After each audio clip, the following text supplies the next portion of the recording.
Sherry Torkos, it's first time on CityLine, you and I together, so it's That's great right. to have you here. You're a pharmacist and author of the Canadian Encyclopedia of Natural Medicine. So we're going to talk about natural ways that you can help out when you get those embarrassing little problems that we get sometimes when we go down south, i.e.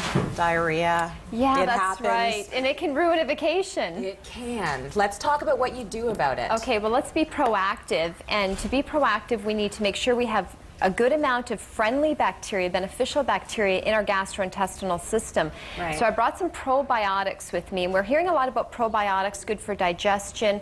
They can also help protect us against traveler's diarrhea. They keep that beneficial bacteria in your gut, which can fight off some of the bad bacteria that can cause traveler's diarrhea or Montezuma's revenge. So that's the sort of stuff you should be doing on a day-to-day basis. Yeah, start taking it before you go away, and especially when you're going away to a third world country. Yeah. I brought some capsules for adults. These are infant probiotics because infants and older folks are more at risk of getting traveler's diarrhea, and those that have a compromised immune system. So the BioGuy, the Chiodophilus, those are some examples of probiotics you can take to, again, keep that gut healthy. Now, what if you do get it? You've tried to keep your gut healthy. You get it while you're there. You can get it through what? Water? That's right. Contaminated water, food. So try to avoid drinking anything but bottled water to be preventative and stay away from street meat and things like that. But if you do get traveler's diarrhea, in most cases it's self-limiting. You may need to take something like Pepto-Bismol, and if it's severe, persistent diarrhea, see a doctor because you may need an antibiotic. Okay, good to know. Let's talk a little bit about the anxiety and stress of it all. Yes. I've talked to a few parents who have traveled with kids, and we're going to be talking about that a little bit later on the show. It can be tough, or you might just be afraid to get into a plane. That's right. Some people are nervous flyers, and they get sweaty palms, racing heart, they feel anxiety. For some people, the stress starts the week before you leave as you're packing up and you're trying to get everything prepared for the trip. Right. So I brought with me, this is called Mental Calmness, and it contains an amino acid called suntheanine, and it helps to make you feel more relaxed and more calm without making you drowsy. So you can carry that with you if you find that you get easily agitated, irritated, especially, you know, if you have flight delays or luggage lost and things like that. It's handy to have that on hand. Okay, what about motion sickness? Because this is something that a lot of people deal with as well, whether it's in a car or in a plane. Yeah, motion sickness is a big problem. Queasiness, there are certainly medications you can buy in the pharmacy, such as Gravol, but if you're looking for something natural, you can try ginger, and I brought some ginger tea, and also I've got some ginger tablets there. And ginger has been shown to be just as effective as some of the medications we use for motion sickness, but it doesn't cause the drowsiness that you get with the medication. So ginger tea, ginger tablets, very effective. Also for immune support, which a lot of folks, just before they get away on their vacation, they find their immune system gets down because they're stressed out, and they can get a cold or flu, or just simply... It does. Right before you go away, and I guess it's because your defenses are sort of low because you know you're about to be relaxing? I think that's part of it, and you're stressed, you're not sleeping well, and also when you get on the plane, you're breathing that recirculated air. That can do a number on your ability to fight off an infection. So if you're feeling run down, I brought some cold FX with me, so if you're on the verge of getting sick, you feel your throat scratchy and sore, you can take the cold FX, the extra strength. It actually is able to help protect us against getting a cold or flu as the Health Canada approved claim.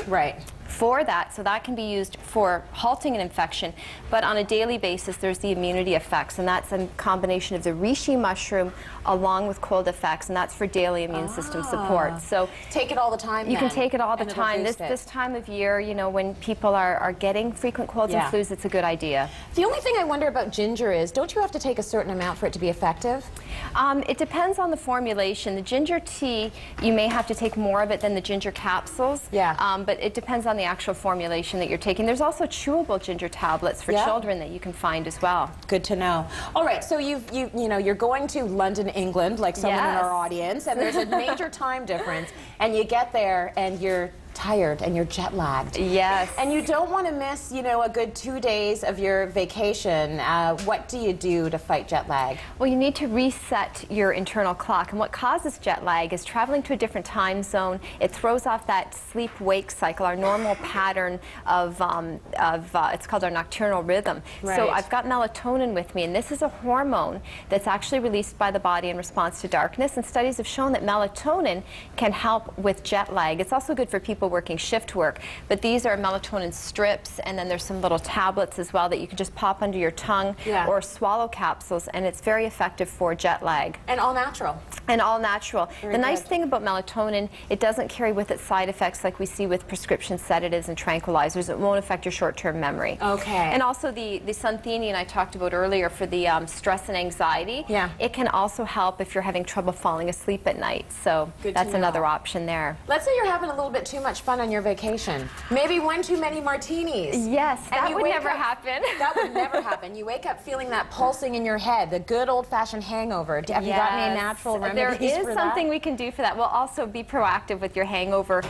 with your drinking. Drink fluids throughout the day. So if you're having cocktails, alternate with water. But I have a tube over there of it's effervescent vitamin B and C. That's that one, yes. Okay. So it's effervescent vitamin B and C, and it helps to quench some of the free radical damage. It's thought that some of the reaction we get when we are experiencing hangover is actually due to dehydration, but also an excess amount of free radicals being generated in the body. Okay. So be proactive, have a shot of that redoxin before you go to bed and first thing in the morning, and try to go easy on the Tylenol, because if your liver's already under stress from the alcohol, adding Tylenol to that's maybe not a good thing. Oh, good to know. Now, just overindulgence in general, which is, you know, what a lot of us tend to do if we go on an all-inclusive vacation. Yes. You're eating, you're drinking, you know, maybe you're not sleeping that much. Anything to help you out with that? Yeah, definitely. It happens when we go to these all-inclusive resorts and we have too many trips to the buffet and it's all you can eat. It's hard to say no because everything looks so good. Right. But try to eat smaller, more frequent meals rather than loading up on large meals, because that's going to slow down your digestion. I brought some green tea with me and also some digestive enzymes.